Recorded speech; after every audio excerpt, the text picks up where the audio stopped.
I'm Dr. Henry Wu. I'm a scientist. Some might call me an artist, a sculptor. My sculptures are living, breathing dinosaurs. What can I say? The Indominus Rex remains my most inspired creation. Nature can create a dinosaur, but only I can bring an Indominus Rex to life. To do so required a tremendous amount of research, gene mixing, splicing and manipulation, and, of course, determination. The end result is a hybrid dinosaur that is both beautiful and deadly. An alpha predator among alpha predators. So treat it with the care and respect it deserves.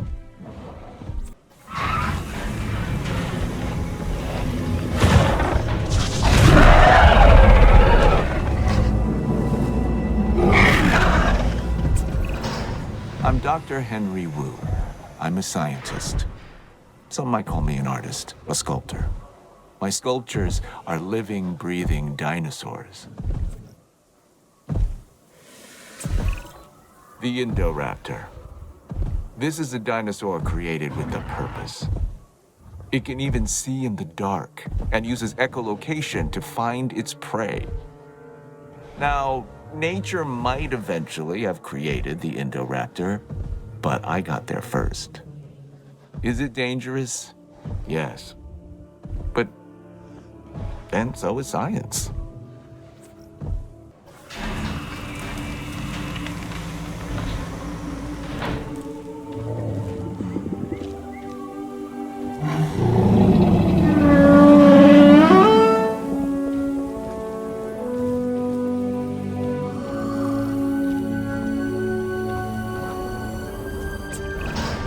Well, what have we here? It's an Amargasaurus, according to the paperwork I have in front of me. Another interesting factoid. Its long neck meant it probably liked to feed on the taller branches of trees and such. At least that's what it says. Guess we'll find out, huh?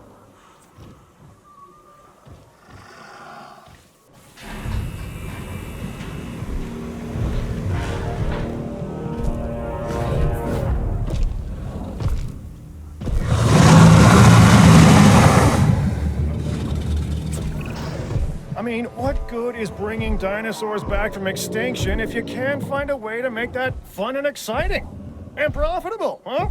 That's where Isaac Clement comes in. He deals with the show, I deal with the business, huh?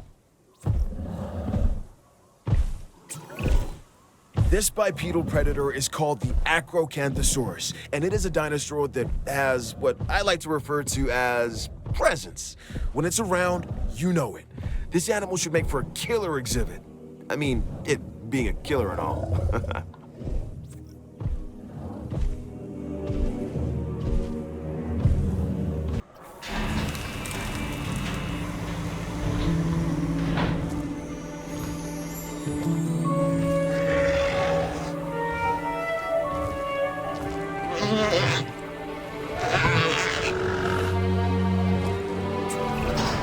Now this dinosaur, the Dracorex, is something strange.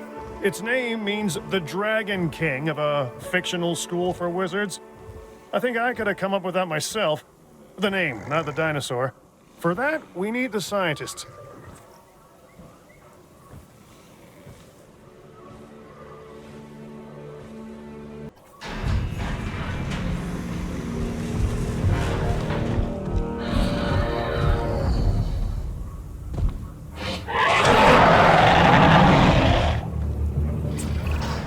I mean, what good is bringing dinosaurs back from extinction if you can't find a way to make that fun and exciting? And profitable, huh? That's where Isaac Clement comes in. He deals with the show, I deal with the business, huh? Okay, this is amazing. A baryonyx. These animals have very large claws on their first digit. This dinosaur also likes water, so take a moment to consider its needs when planning out a suitable habitat for it. The baryonyx was originally thought to be a scavenger, but now, with live animals to study, we can find out for sure.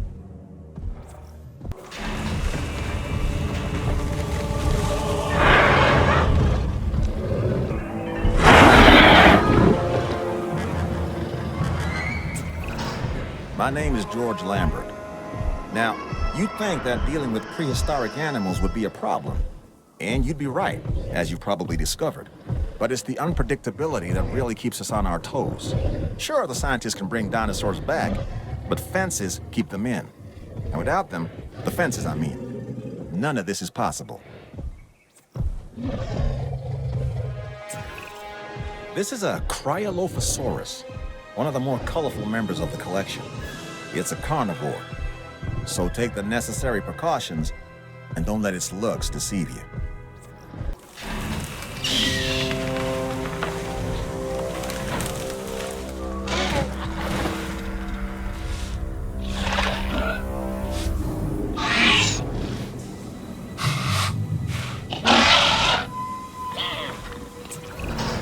Everyone knows I have a soft spot for this dinosaur, the Velociraptor, and they get a bad rap as far as I'm concerned. But if you imprint early enough, you can make real connections with them. Other than Claire, raptors are the most intelligent partners I've ever had. And like her, they could kill me in the blink of an eye. That's a joke.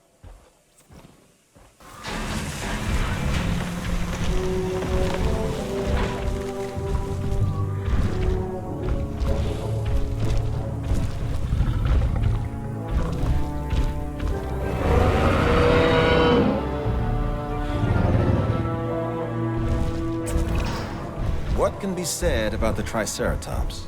This is one of those dinosaurs that really defines our business. People want to see them, and we want to share them with the world. Don't let that fearsome appearance fool you. Those horns are mostly for defense and impressing other Triceratops. This animal is an herbivore. It can be a star attraction or a security nightmare if it turns those horns on our fencing.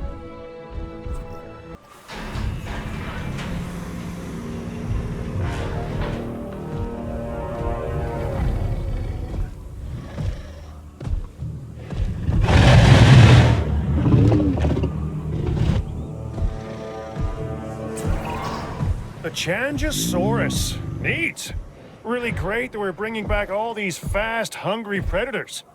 Even better that I get to stay in the office with locks on the doors.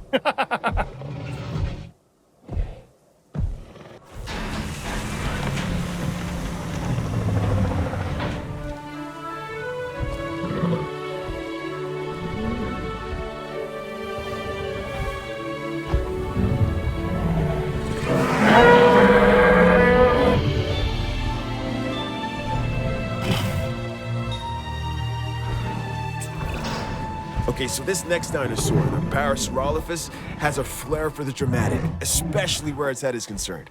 It has a distinctive cranial crest, which is used for added resonance in its vocalizations and to regulate its body temperature.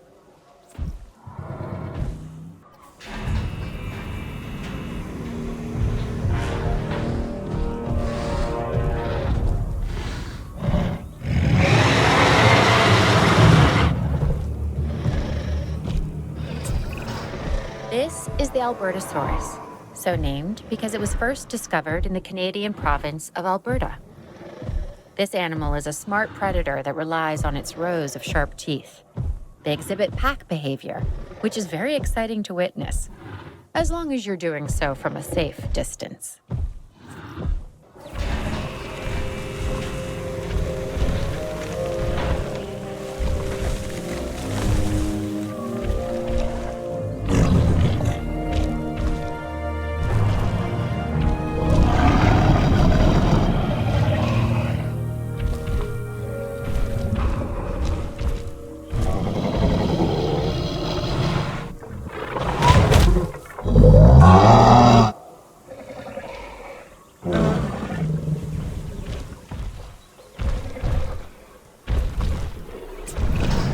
They call this the Ankylosaurus.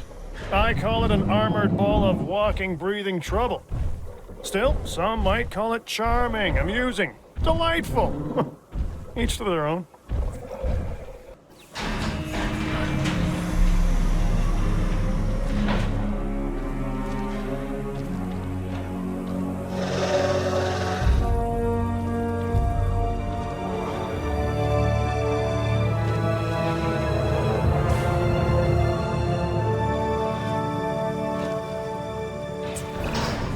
first discovered in China, the Chungkingosaurus has distinctive twin plates that run along its back. And it can swing its spiked tail, called a thagomizer, like a massive medieval mace. This is a dinosaur best observed at a distance.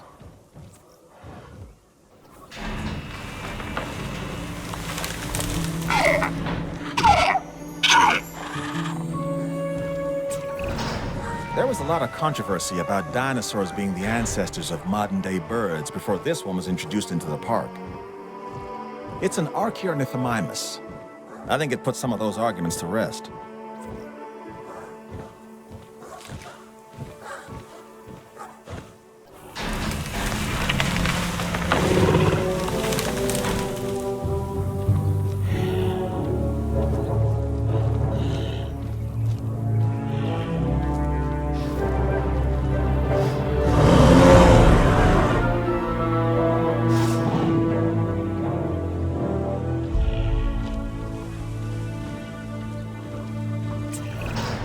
Talk about the opposite of subtle. And I don't mean Owen. No, this is the Chasmosaurus. It has dynamic coloring and these large openings, called fenestrae, in a frill that rises above its head. This is a dinosaur that says, "Look at me." So, maybe a little like Owen.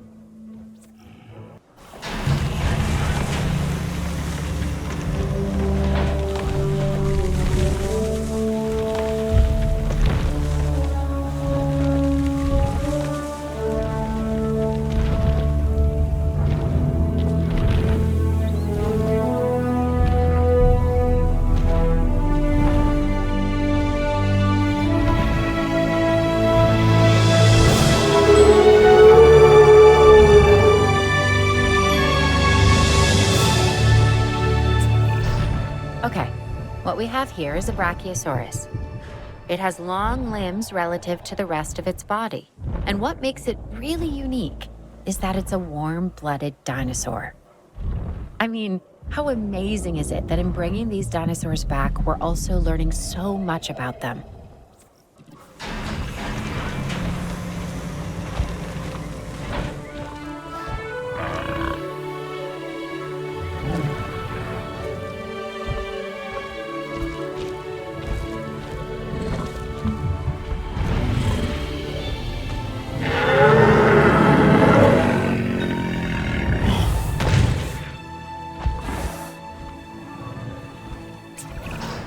Interesting. An Edmontosaurus. This is an herbivore that can move on all 4 feet or go upright and walk on its hindquarters. We should be able to control and monitor this species more easily than some of the others. Use that to your advantage as you plan out the park.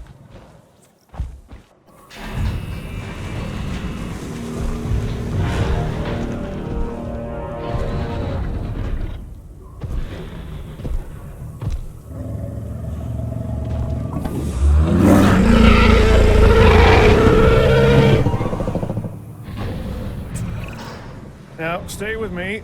This dinosaur is called a Carcharodontosaurus. Talk about a mouthful, right? And seeing that this animal is an alpha predator, its mouth is usually full of the slow, the weak, and the inattentive. Hence the reason I'm not getting near it. You, on the other hand,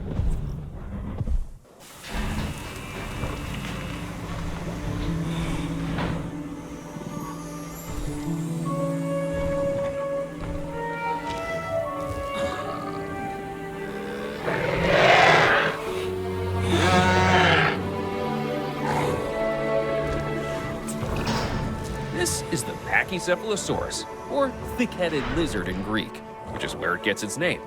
Claire has accused me of being this dinosaur more than a few times.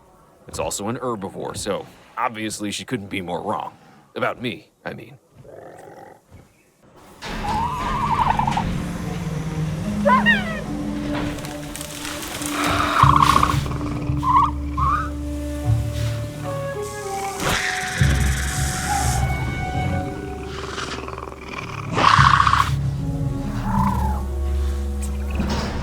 This dinosaur, the Dilophosaurus, has a distinctive neck frill it can expand when it senses danger. It's also been known to spit into the eyes of its prey, blinding it before it goes in for the kill.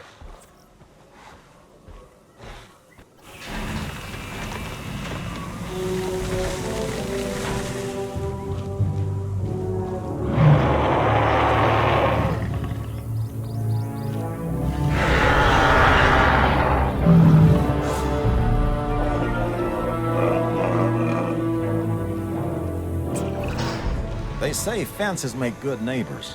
I say without them, dinosaurs like this one, the Pachyrhinosaurus, shouldn't be in the park. This animal is built like a tank, and it has the personality to match.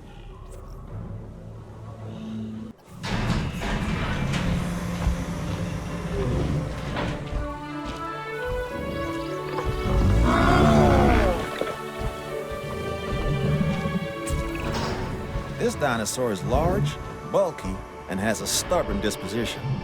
It's called the iguanodon. It's an herbivore with attitude. I'd suggest giving it a wide berth.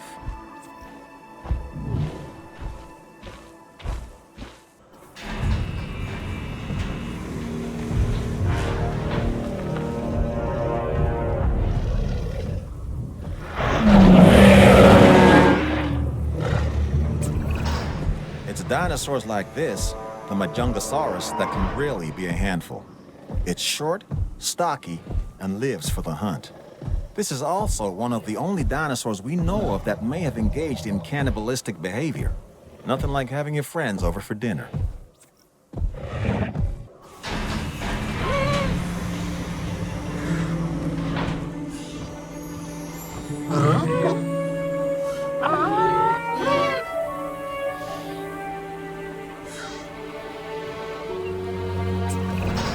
We know this animal's primary habitat was the ancient primordial forest that once covered this planet. It's called Dryosaurus. Before our research, there was no information on adult specimens of this dinosaur. We only had the fossilized record of juveniles. But now, that's all changed.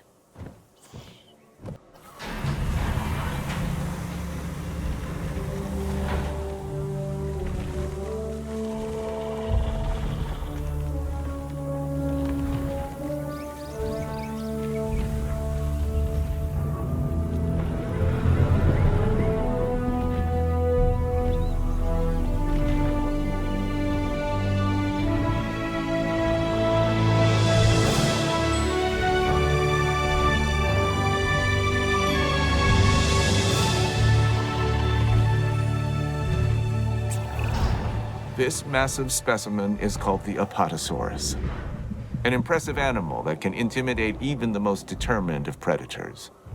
The Apatosaurus's evolutionary advantages are its size and its demeanor.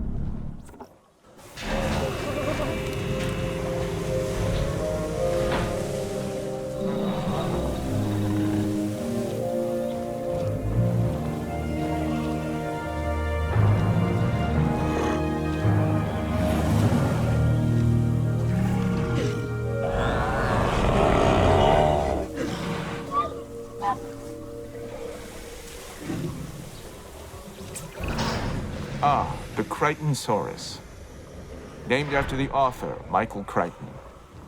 Famous for his stories about infectious viruses, sentient nanobots, and also a novel on ancient animals, which I quite enjoyed. This is a social dinosaur that does well in groups.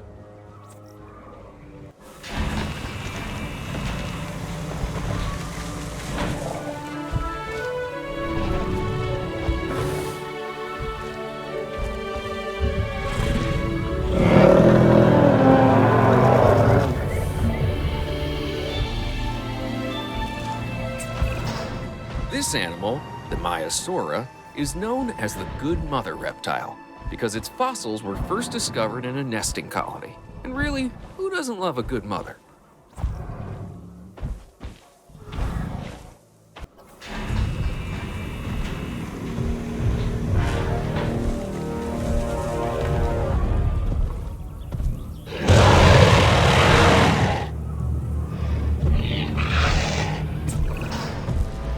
parks have become famous for dinosaurs, it's not quite the way we'd want. Hopefully, working together, we can change that. Sorry, I meant to introduce myself. George Lambert, security specialist. Our challenges are many, so let's not waste any time.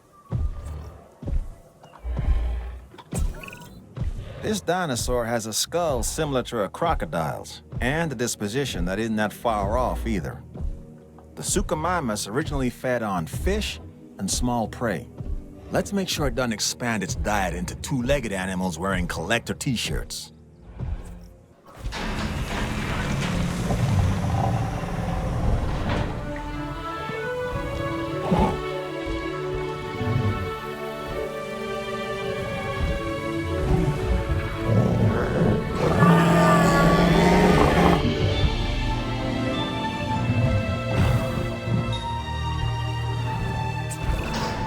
This dinosaur, the Grythosaurus, is a duck-billed animal that looks like it's wearing a helmet.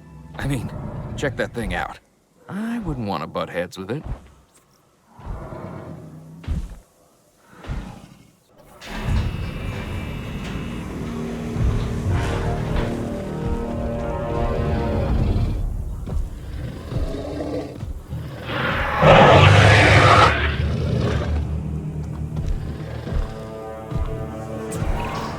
Now, this dinosaur is something special. Well, they're all something special, but this one stands out because of the horns on top of its head. It's called Ceratosaurus. It kind of looks like a slightly smaller T-Rex, but its bite is probably about the same.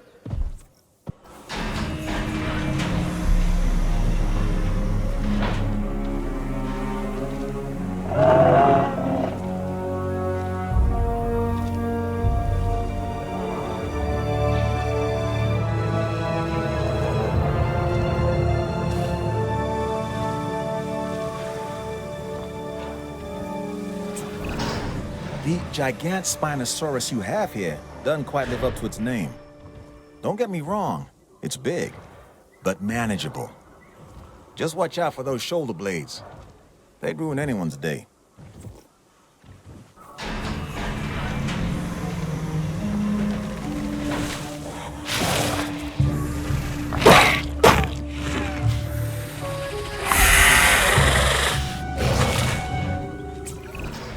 Now, what we have here is a Herrerasaurus. It's a carnivore and a spectacular addition to our dinosaurs. It just requires a little TLC.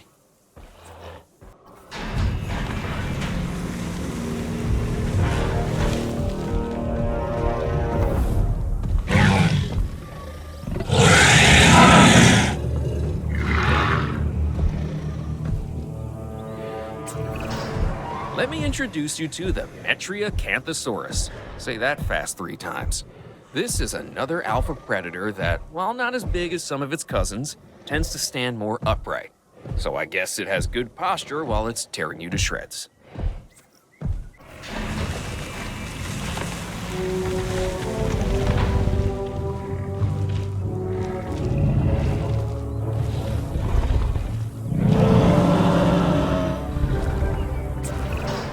Here we have the Torosaurus, a dinosaur that has the largest skull of any known land animal. And people say I have a big head.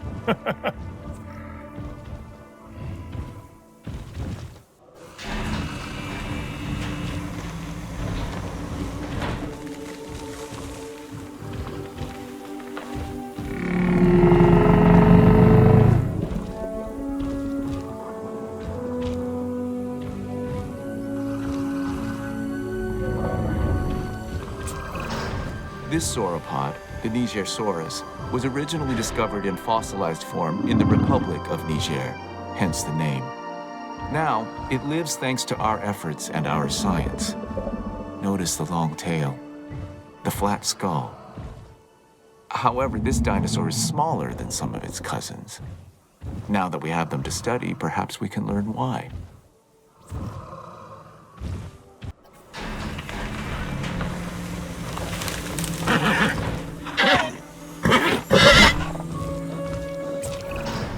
Dr. Kajal Dua.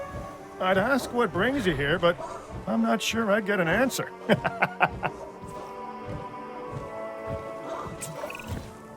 some of these animals present a real test of our abilities. Take, for instance, this latest dinosaur, the Gallimimus. It's an opportunistic omnivore that does best in groups.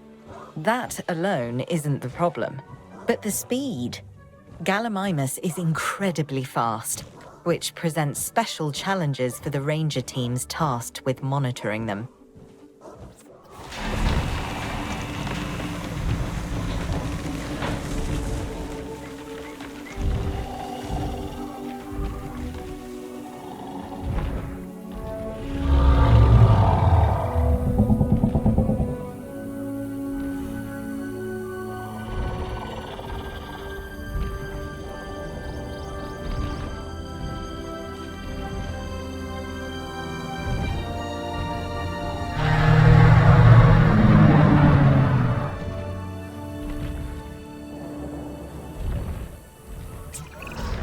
I'm Dr. Kajal Dua, and while you're keeping an eye on the dinosaurs, I'll be keeping an eye on you. Known as the chambered lizard, the Camarasaurus impresses with both its size and its blunt snout. It prefers to live in groups, a challenge, but one I'm confident you can handle.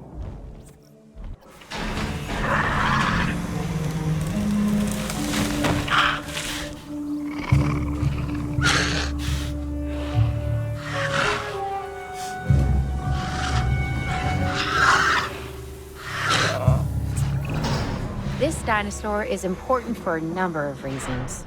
I mean, they're all important, but this one, the Deinonychus, was the center of debate among paleontologists for many years. Specifically, were the dinosaurs cold-blooded or warm-blooded animals? With them alive and in the park, we have our answer.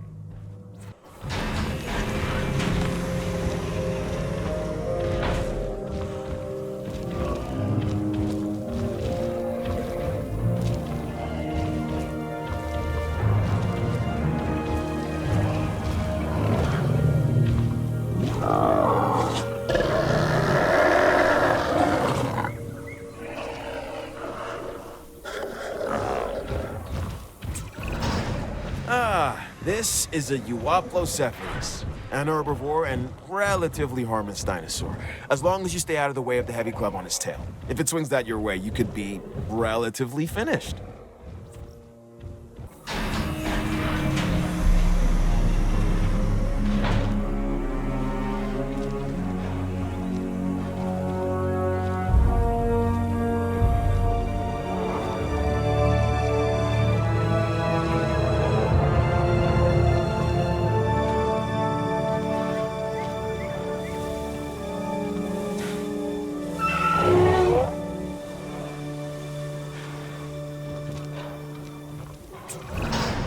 My Chinese isn't very good. Okay, I don't speak it at all, but let me give this one a try. Huayangosaurus. Nailed it, I think. Anywho, this is a type of stegosaur that was first discovered in the Sichuan province of China. It's a popular species with our guests, and with crossword puzzle creators.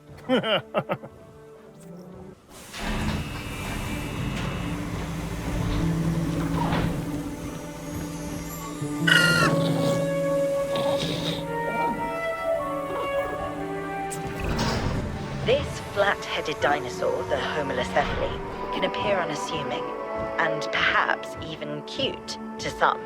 But let's also stay on top of the science. We can learn a lot from a little.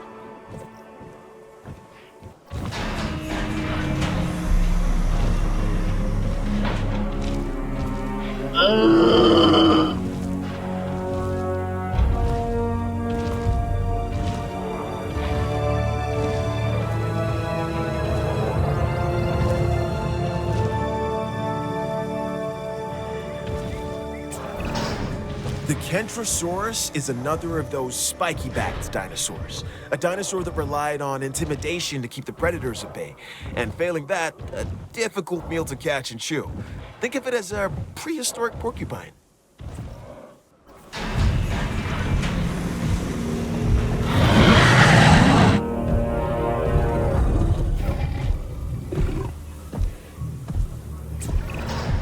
Anytime you hear the word mega, you know you're dealing with something significant. And the Megalosaurus is no different. This meat-eating theropod dominates any environment it finds itself in. While that's an admirable survival trait, it's also one that we cannot accept here at the park. I want to make that clear.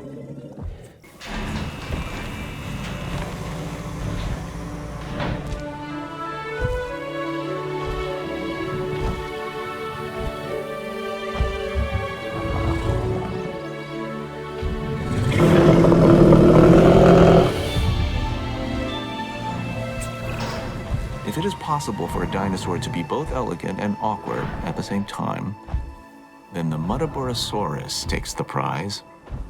This is a large herbivore that should make for an excellent addition to our collection.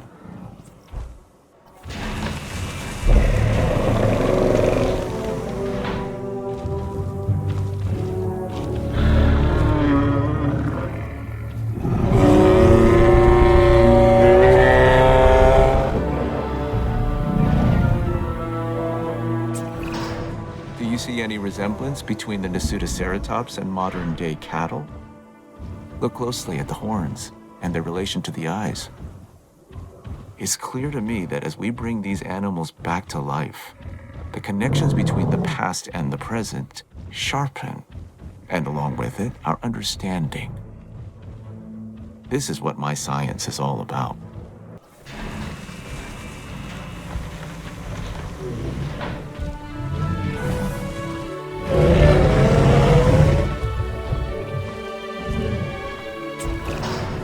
This one's more my speed. The Tyrannosaurus is named after the Arabic word for courage, which is kinda my thing. This dinosaur is easy to care for and really only wants a comfortable place to eat and rest, and to be left alone. Sound like anyone you know?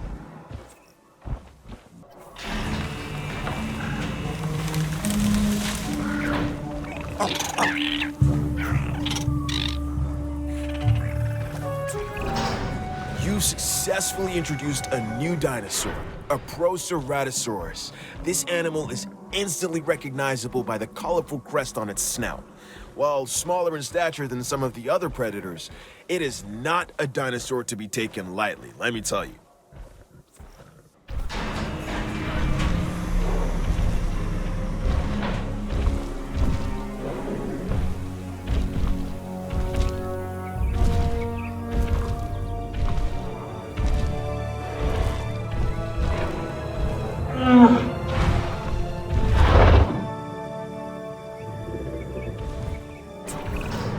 Before I got into the paleo-curation game, even I knew of the Stegosaurus. Those plates running along its length from head to tail make it one of the most iconic dinosaurs. Our guests are gonna want to see it, so make sure you do right by this animal.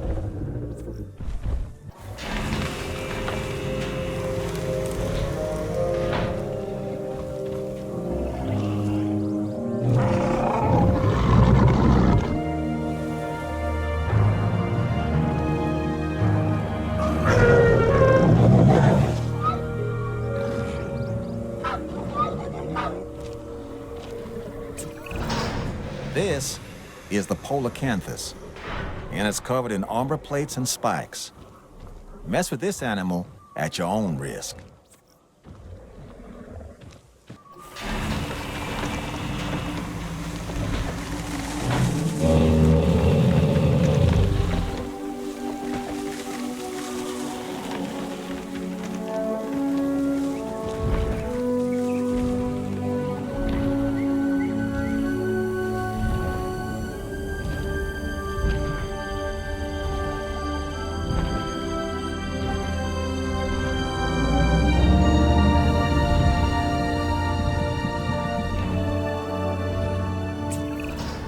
Okay, this dinosaur is something special.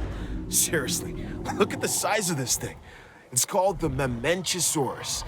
This thing is one of the largest animals to ever walk the earth. And now, thanks to the wonders of genetic engineering, it's doing just that again.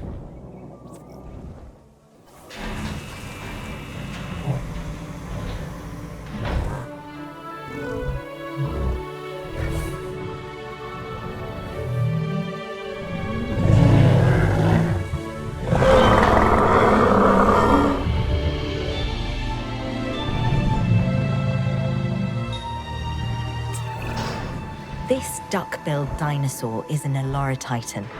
It was one of the last non-avian dinosaurs to go extinct. Until we resurrected it, that is. Now it lives to be studied and put on display. The Eloratitan is a herbivore.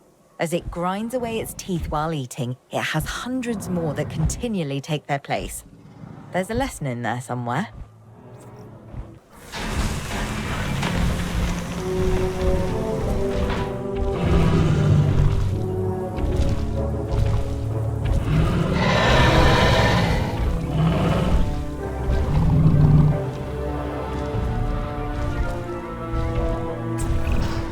So the Pentaceratops here, it has 5 horns. 1 on the nose, 2 on the brows, and 2 extending out from its jugular bones. It seems excessive, but maybe it's necessary.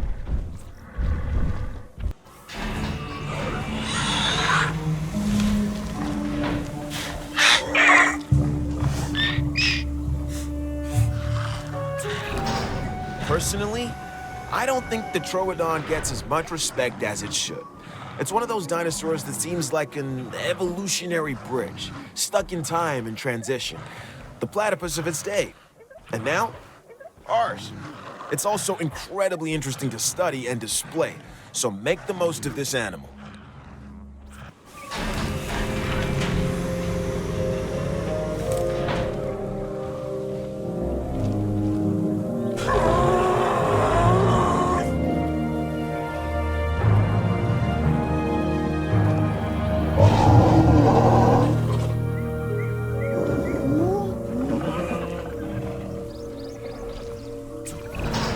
Okay, what we have here is a Nodosaurus.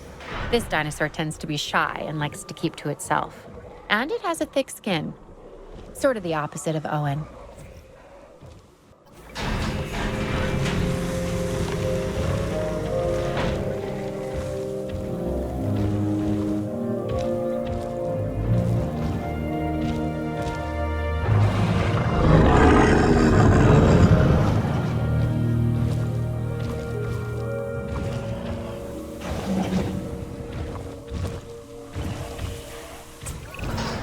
Interested in a dinosaur with an extremely long tail? Then this dinosaur is for you. It's called the Sauropelta. Covered in bony armor, it has long spines projecting from its neck. All that being said, it is a relatively calm animal when placed in the right environment.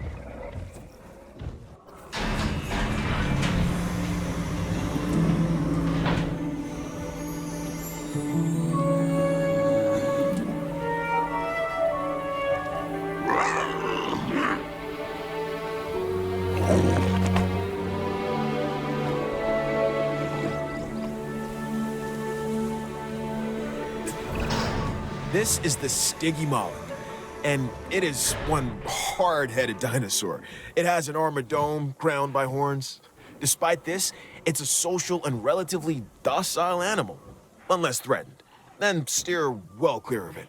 This dinosaur can do a number on its enclosures and bash its way through any number of obstacles. Take that into consideration when you're planning its environment.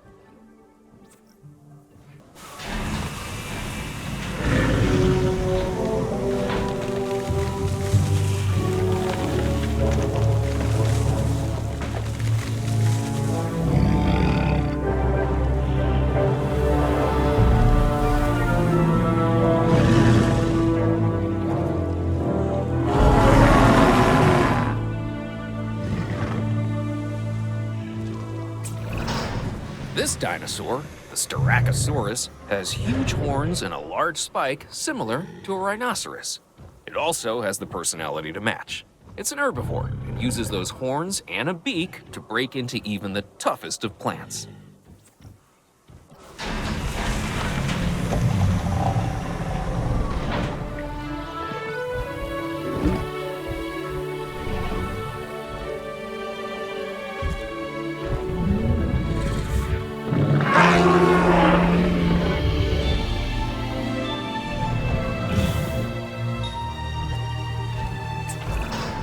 Now, here's a funny little dinosaur. Correction, a pretty decent-sized one, if the truth be told. It's called a Centausaurus. The T is silent. Like the pee in swimming? Yeah, and it has a mohawk. At least, that's what I'd call it.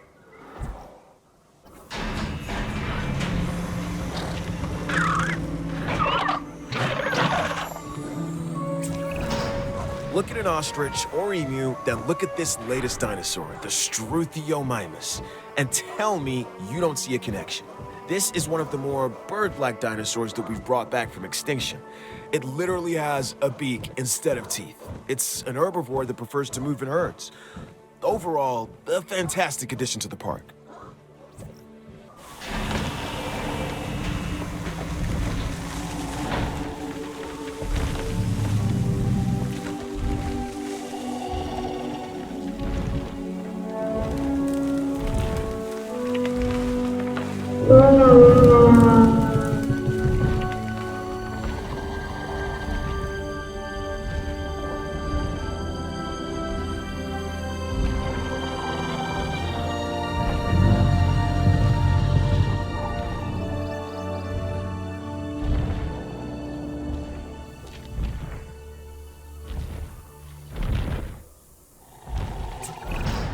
Another massive animal. The Diplodocus was once considered the longest animal that ever lived. And now, thanks to our extensive research, it's back. My task is to make sure we learn everything we can about this dinosaur. Your task is making sure these magnificent creatures can survive in the modern world.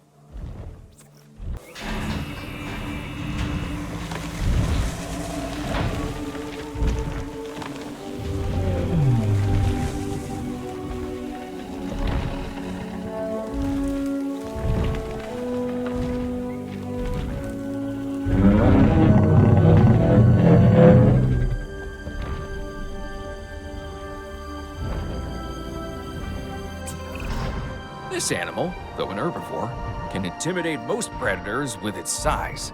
It's a biggie named Dreadnoughtus. I'd give this dinosaur a wide berth.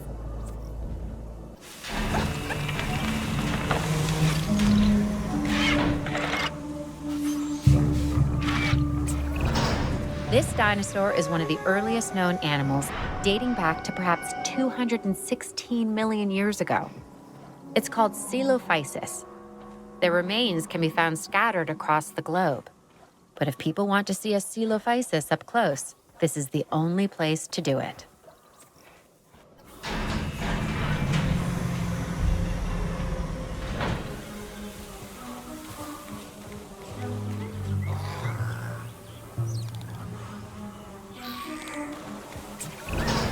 The Compsognathus is a small predator, but don't let its stature fool you.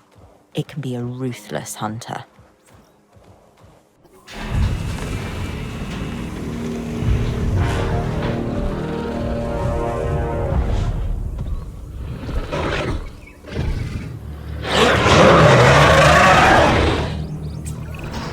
I'm Owen, a specialist at dinosaur behavior. I've formed a unique bond with the raptors. Now, don't be jealous.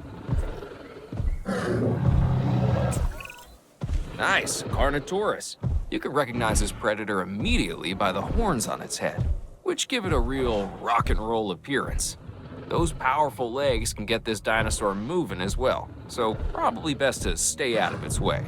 This dinosaur is so metal.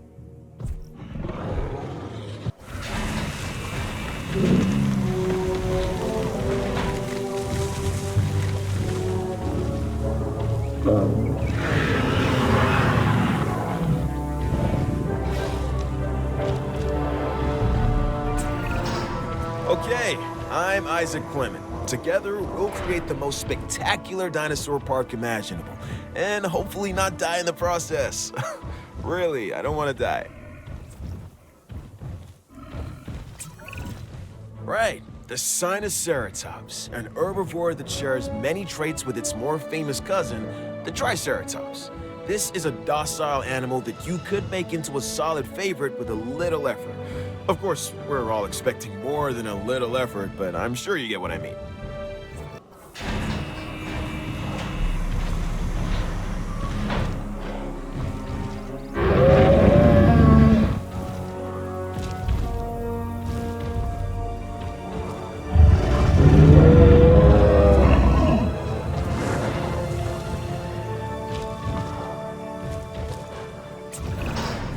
Don't spend too much time looking at those plates.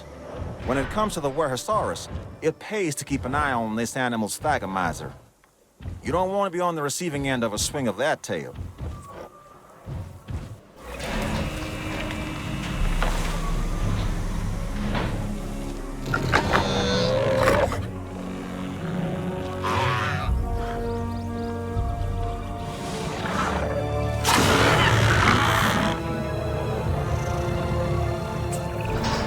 Minmi is a relatively small, armored herbivore from Cretaceous Australia. What sets this species apart from other members of its family are the horizontally orientated plates that run along the sides of its backbone. Hence the binomial name, Minmi paravertebra.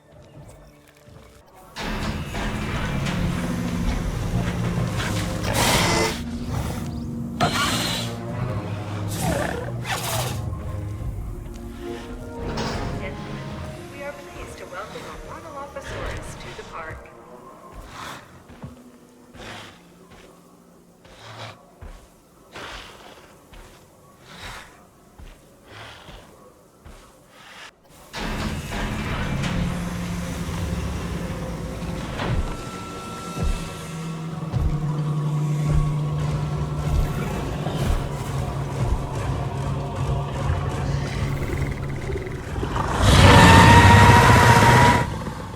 Ladies and gentlemen, we are pleased to welcome a Scorpius Rex to the park.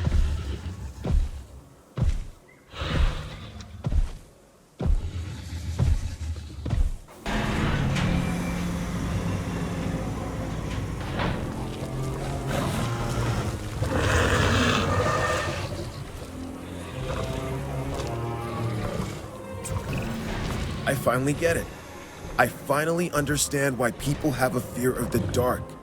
Once you peer into the shadows and see a pair of Dimetrodon eyes staring back at you, well, you'll be having nightmares for years. That's if you're lucky enough to walk away, because believe me, not everybody is.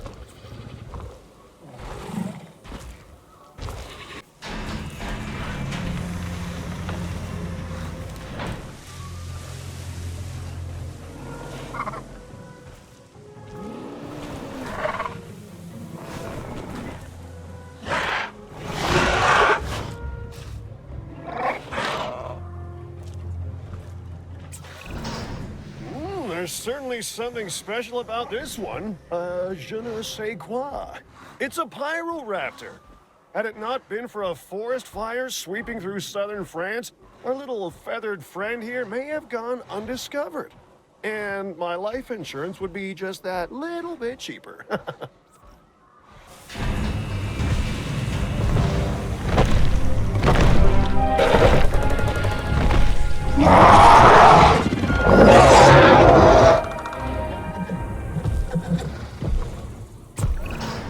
Just when you think you've seen it all, along comes the Therizinosaurus. And believe it or not, those huge claws you see, they actually help to feed on vegetation. For real. But, just do me one favor, okay? Don't let it near my hair with those things.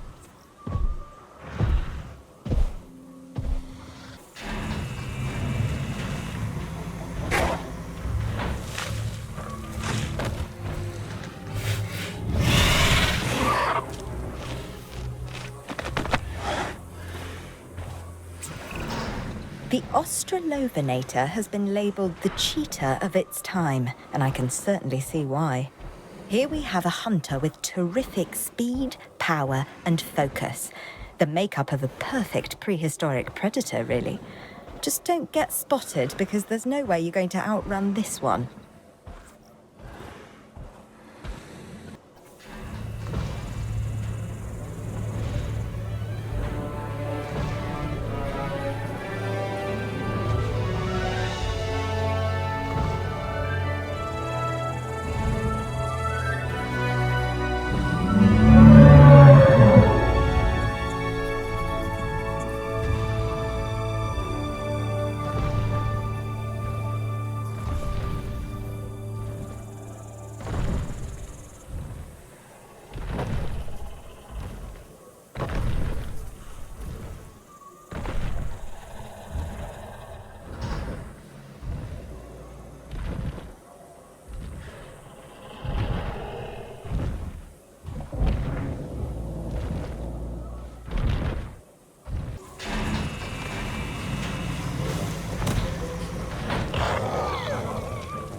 I'm a fairly trusting individual, but if you were to tell me that you'd seen anything like this before, I'm not sure I'd believe you. This tusked therapsid is Lystrosaurus. Astonishingly, this species managed to survive the Permian-Triassic extinction and went on to thrive as the dinosaurs began to populate the Earth. Here's hoping it can enjoy a long tenure this time around, too.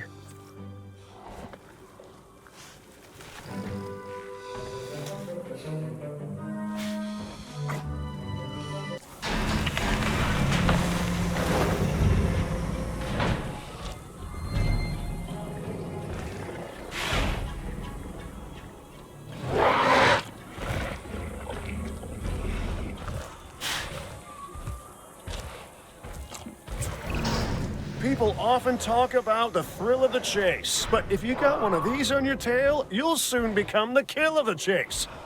This right here is the Atrociraptor, a truly tenacious hunter, and it is simply relentless. At least, that's what I'm told. I don't intend to find out firsthand.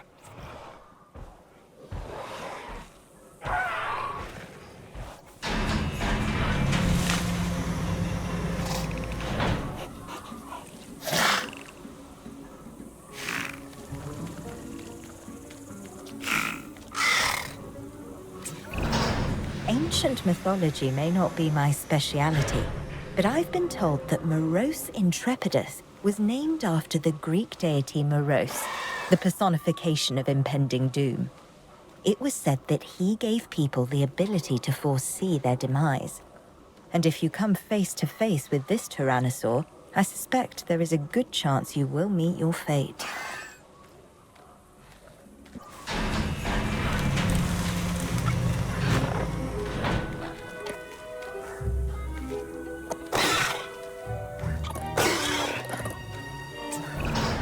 Hey, I've heard a lot about you, so here's a little about me.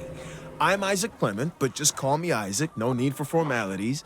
Besides, in the park, we've got to watch each other's backs. Now, people think we're in the dinosaur game, but the truth is, we're entertainers.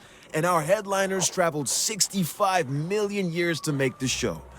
So let's make it a good one. If you ask me, I think this animal gets a bad rap. Back when fossils were all scientists had to go on, this Mongolian dune dweller was branded an egg thief. But you know what? It was really just looking out for its own. So as far as I'm concerned, the Oviraptor is all right in my books.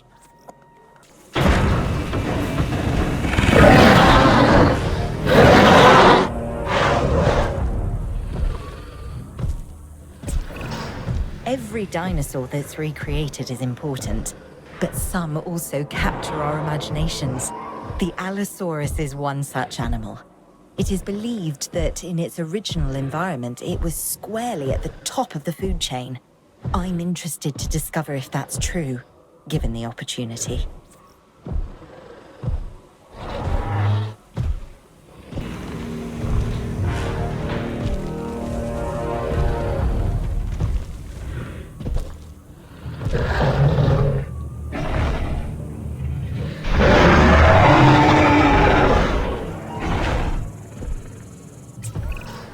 People often confuse this animal, the Giganotosaurus, with the T-Rex.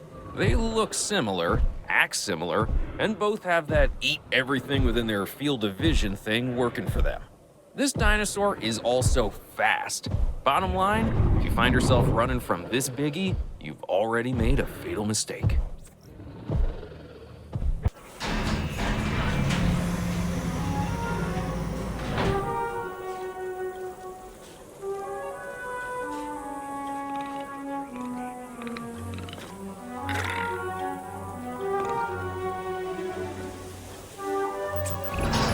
You might think that the Sinosauropteryx is the perfect size for a cute plushie to take home.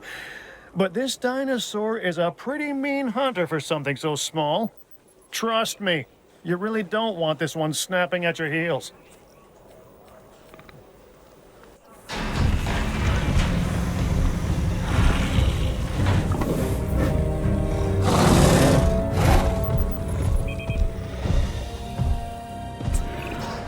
I'm Dr. Kajal Dua.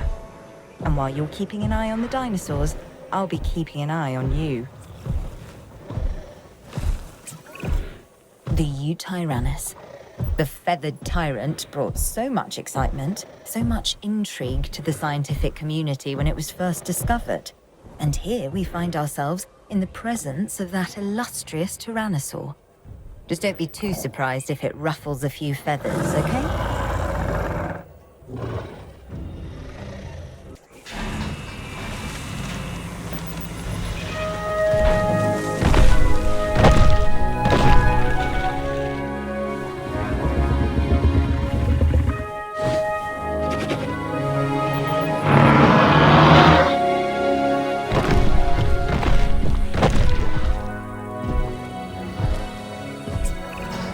Here we have the Dinosaurs.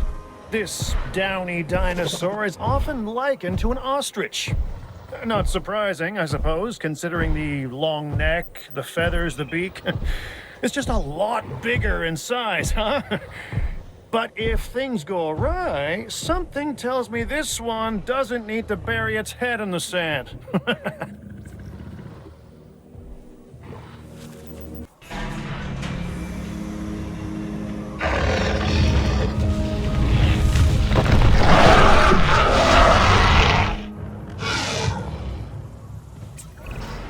Okay, even I have to admit that this next dinosaur is impressive.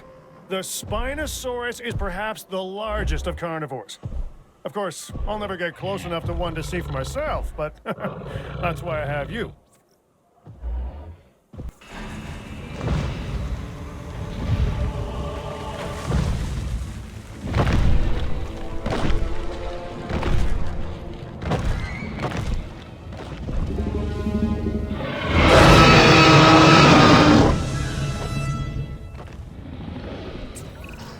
Welcome to your future and our past. I'm Claire Deering. I used to be management until things went awry. Now I'm more of an advocate. John Hammond wanted a world with dinosaurs, and I want us to take care of them. I hope you do as well. There isn't a more iconic dinosaur than the T-Rex. Even people who don't know the difference between herbivore and carnivore know all about the Tyrannosaurus Rex. And when you see her up close, feel her gaze, you understand why the T-Rex was the ruler of the Cretaceous period.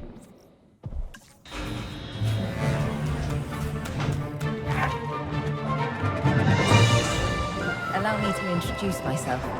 I'm Dr. Kajal Dua. I'm something of a perfectionist, and I demand it in others. So I expect that you'll do your best. I just wanted to make that clear. Oh, and welcome. Although I find myself tasked with assessing the danger that these prehistoric animals pose, I can't help but be in awe of these stunning creatures. The Barbarodactylus, for instance, casts a striking shadow thanks to its boomerang-shaped wingspan. Let's just keep them safely contained, okay? I'm not sure I'd trust them to come back of their own accord.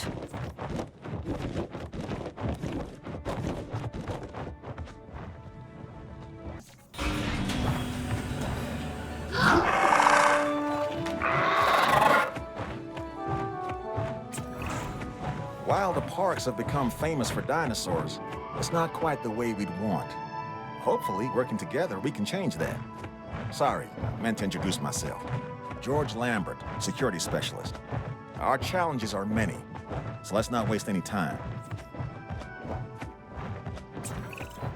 Honestly, the flying animals concern me the most from a security standpoint. We can round up escaped land animals, but when they take to the sky, all bets are off. This is the Sayarodactylus, and we need to make sure it stays confined to the aviary.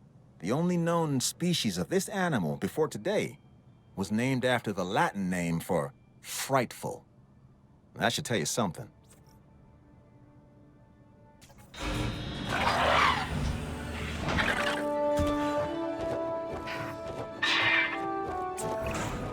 Hi, I'm Claire Deering. I'm extremely passionate about the dinosaurs, and about our responsibility to take care of them. Now, you'd think a mouthful of teeth would be scary enough, but this animal, the Dimorphodon, actually has 2 distinct types of teeth in its jaws. And it flies. Well, more accurately, glides.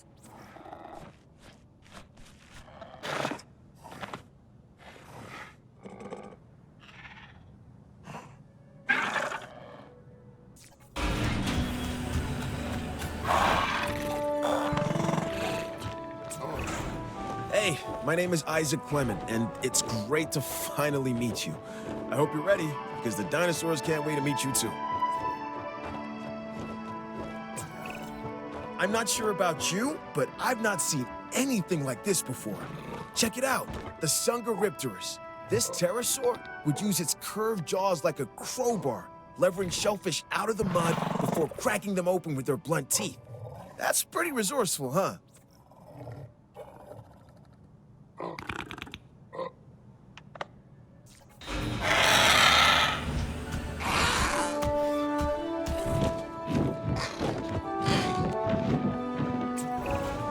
If you don't think nature can be bonkers at times, then you've never laid eyes on this newest animal, the Geosternbergia. However, it is apparently graceful in the air. Not that I would know, but isn't that your job?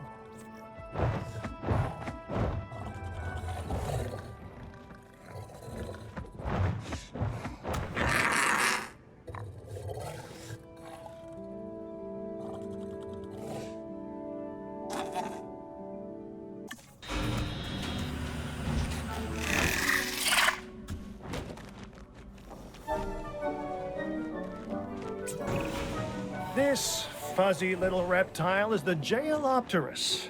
It's pretty cute, huh? Well, you see those tiny little fangs? They'll give you a nasty nip if you're not careful. So be careful.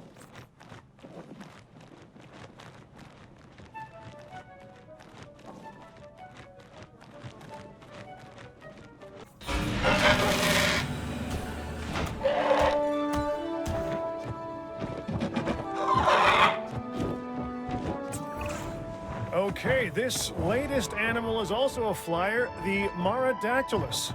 Its name is based on an ancient legend of a chief's daughter. Her name was Mara, turned by sorcery into a river monster with long teeth that devoured fishermen. Change a few of the details and this could be my ex.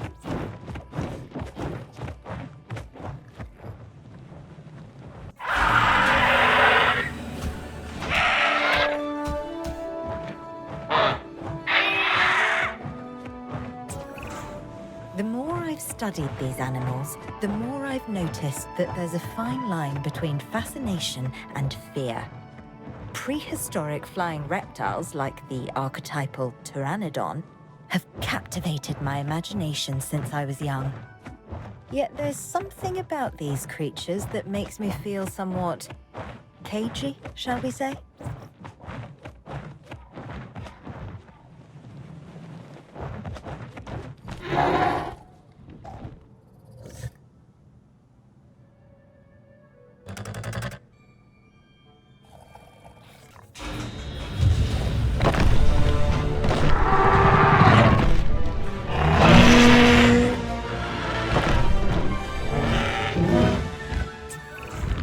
They say everything is bigger in Texas, and that certainly applies to their fossil finds.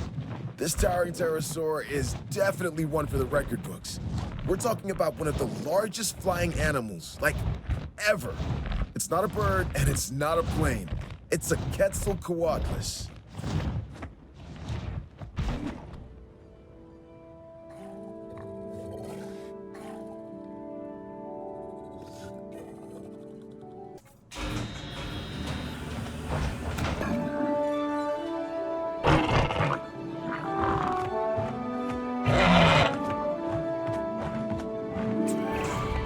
What's a show without fireworks? That's what this next animal gives us. Aerial color and excitement. And check out that sail behind its head. It's spectacular. Oh, I meant to say that this is a Tapejara, one of our more interesting flying species. If you couldn't have guessed by now, I'm a fan. I think you should be too.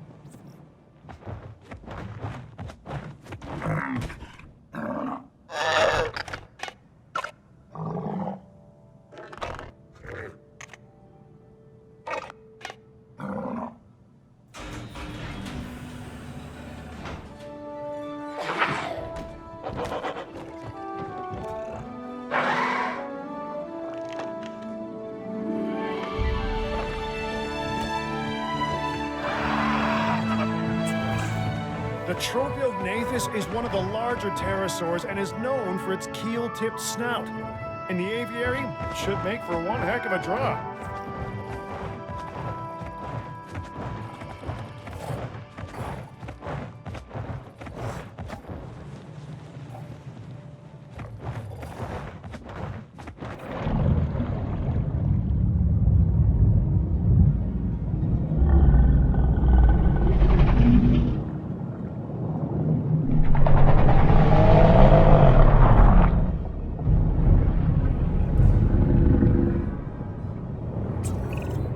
So when people come to the park, they want to learn something, sure, but they also want to be entertained.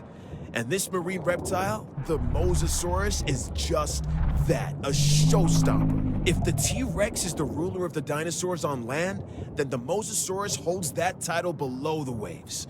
Make sure this animal is a premium attraction.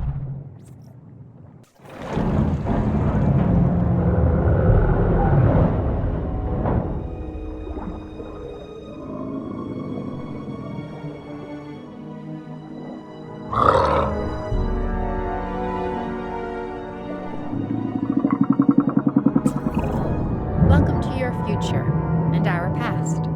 I'm Claire Deering. I used to be management until things went awry.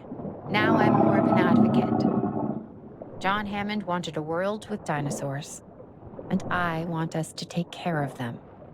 I hope you do as well.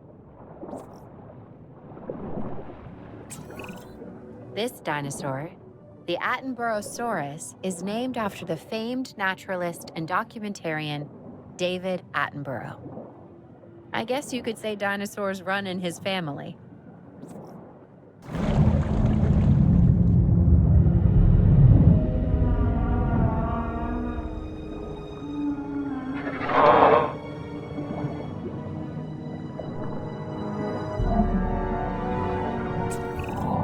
Hi, I'm Claire Deering. I'm extremely passionate about the dinosaurs and about our responsibility to take care of them. We know that all life began in the sea, the primordial soup. Some creatures made their way to shore and started the chain reaction of land animals. Others stayed in the oceans, like the Elasmosaurus, and set the pattern for the marine life that would follow. This beautiful animal has a long neck and a flat tail. With the right setting, it should really attract the crowds.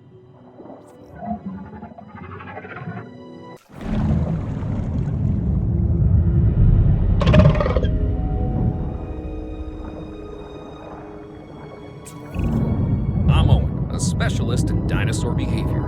I've formed a unique bond with the raptors. Now, don't be jealous. While dinosaurs once ruled the earth, other animals ruled the seas. Take the Ichthyosaurus, a perfect example of what I'm talking about. They have a large dorsal fin, much like a dolphin. Or actually more like a shark.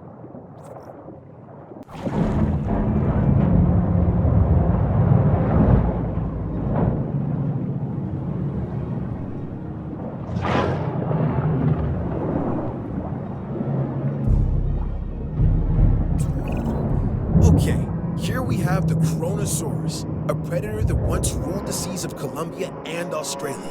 Now get this, the marine reptile was named after the Titan Kronos, a legendary ruler of Greek mythology's golden age. Pretty cool, right?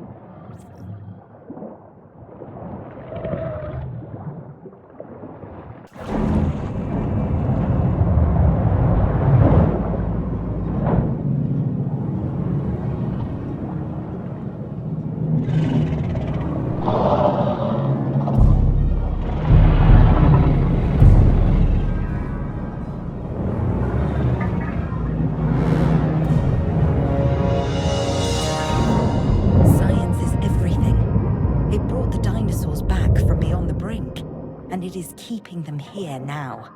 I hope you understand how vitally important this is. Oh, I haven't introduced myself. Dr. Kajal Dua. You need to be as passionate about our work as I am. I'll accept no less. It is the diversity of life we are discovering that I find to be most interesting. Take this animal, the Liopleurodon, for instance. This is a carnivorous marine reptile that is optimized for efficiency, both for swimming effortlessly through the water and for relentlessly hunting its prey. And what nature created, we can recreate. And maybe, if I can be so bold, improve upon. Or at least find ways to exploit.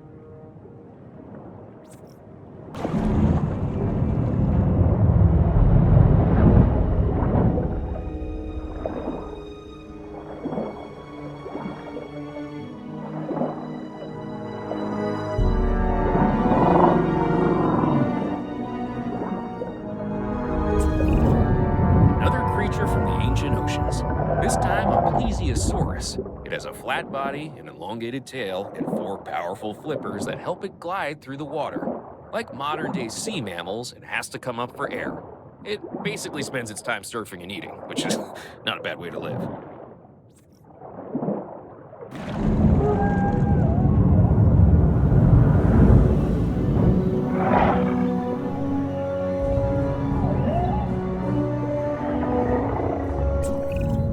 If you're gonna survive in these waters, you've got to be prepared to stick your neck out. I mean, it was hard enough for Styxosaurus 70 million years ago, when the hunters were already becoming the hunted. But we're not in Cretaceous Kansas anymore. Oh, no. A bit of courage isn't gonna save you from the dangers that can lurk in these depths.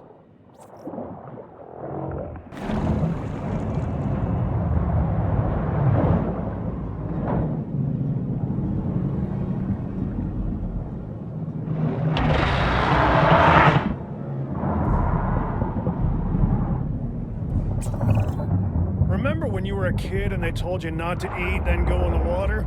Well, with this predator, the Tylosaurus, if you go in the water, you're gonna get eaten. I mean, seriously, this is every sailor's nightmare come to life.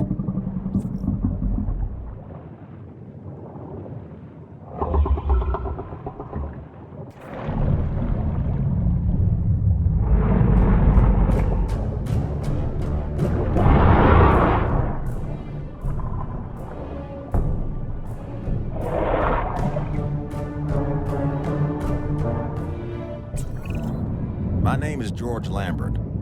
Now, you'd think that dealing with prehistoric animals would be a problem. And you'd be right, as you've probably discovered. But it's the unpredictability that really keeps us on our toes. Sure, the scientists can bring dinosaurs back, but fences keep them in. And without them, the fences, I mean, none of this is possible. Whatever you do, do not write off the Dunkleosteus as just a big fish. There's no teeth, just 2 pairs of bony plates. And without warning, they can snap shut with the bite force greater than a wolf, greater than a lion, greater than an Allosaurus. So keep your toes out of these waters, all right?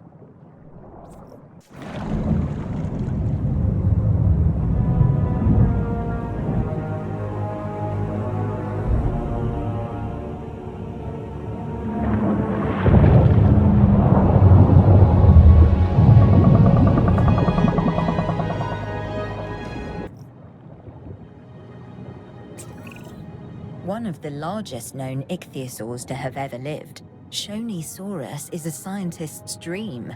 Years of studying their fossiled remains filled researchers with a vision. A confident vision, but a vision nonetheless. And now we see it realized before our very eyes, ready to show the world.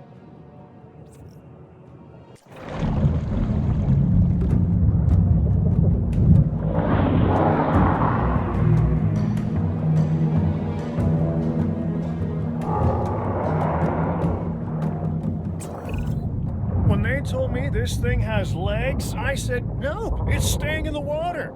I don't want to be receiving reports of it running rampant in the sewers, showing up in elevators. Nothosaurus? Not a chance.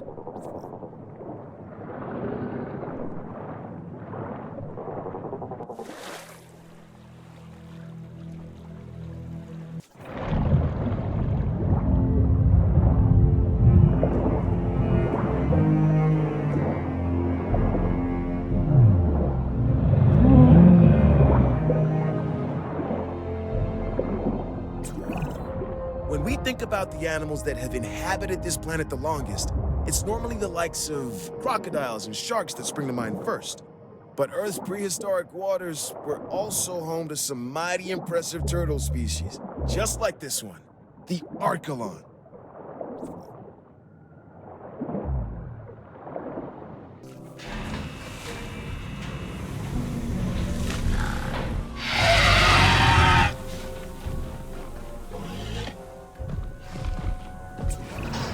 The Concavinator is quite literally a hunter with a hump.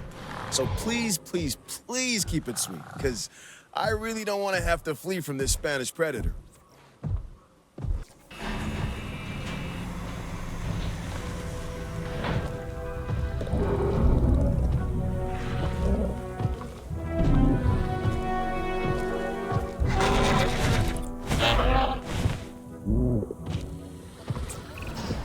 I was pretty relieved when I found out the Gigantoraptor wasn't actually some kind of gigantic velociraptor. That would have been a recipe for disaster. What we have here is actually more like an oversized oviraptor.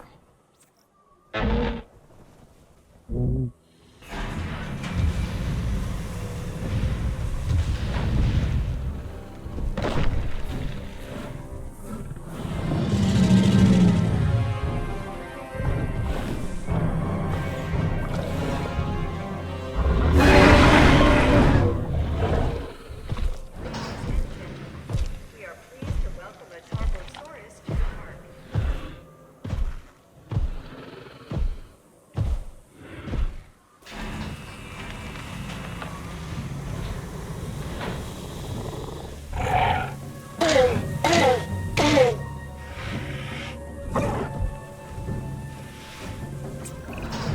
Aha! This one takes us back to prehistoric Utah.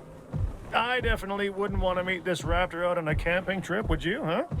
Because if it's distant relatives or anything to go by, the Utah raptor will make a meal of anything it can get its claws on.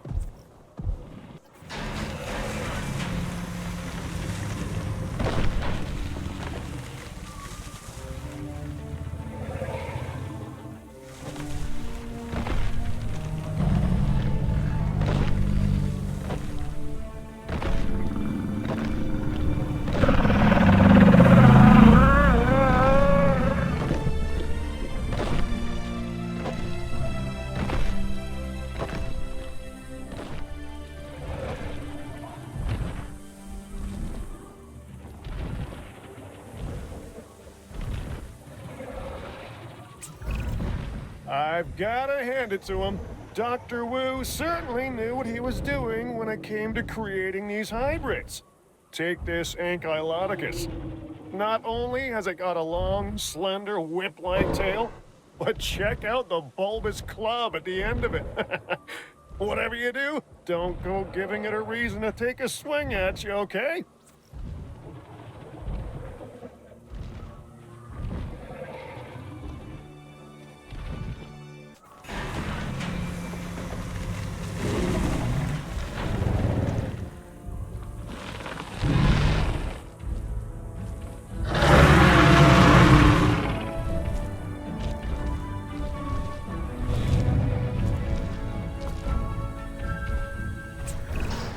Now, this is something a little different.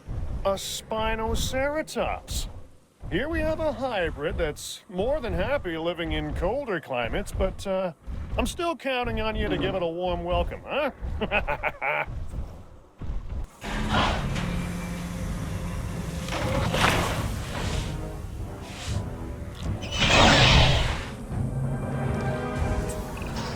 I hope you know what you're letting yourself in for, because there's not much room for error when it comes to the Spinoraptor. What do you expect? We're talking about a Spinosaurus and a Velociraptor all rolled into one.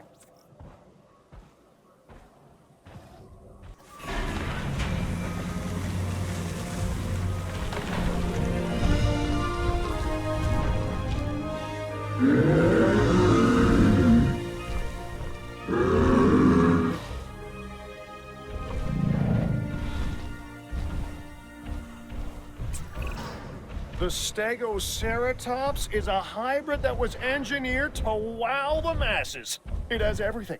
The horns, the frill, the plates, the spikes. This is a creation straight from the brilliant mind and laboratory of Dr. Henry Wu.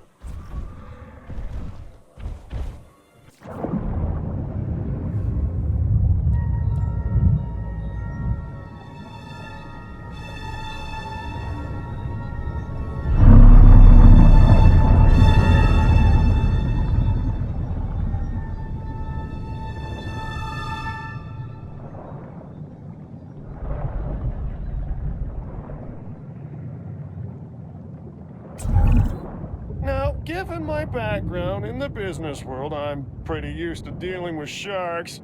But let me tell you now, it's a whole world away from the one that Megalodon's from. Because you dare get in the water with this shark? Oh boy, you are not coming out.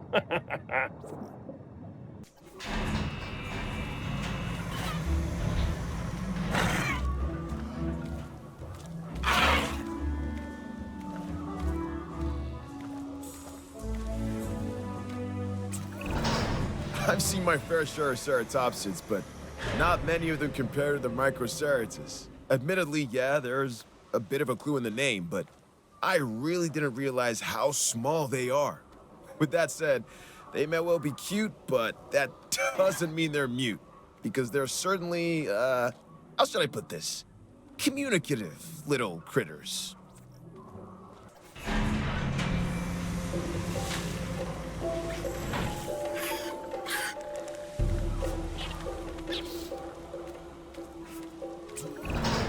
Decades of scientific innovation have made this very moment possible. Paleocuration is rarely straightforward, but is always immensely rewarding, so it gives me great pleasure to welcome the Stegosaurus.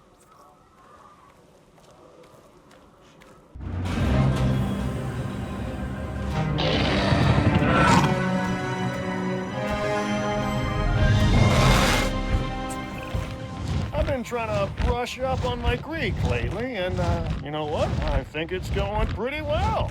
As soon as I heard we had a Thanatos dragon, I was like, great, a dragon of death. And it slowly dawned on me what I just said. So, you're good to look after this one, right? I mean, I can't afford for this to end in tragedy.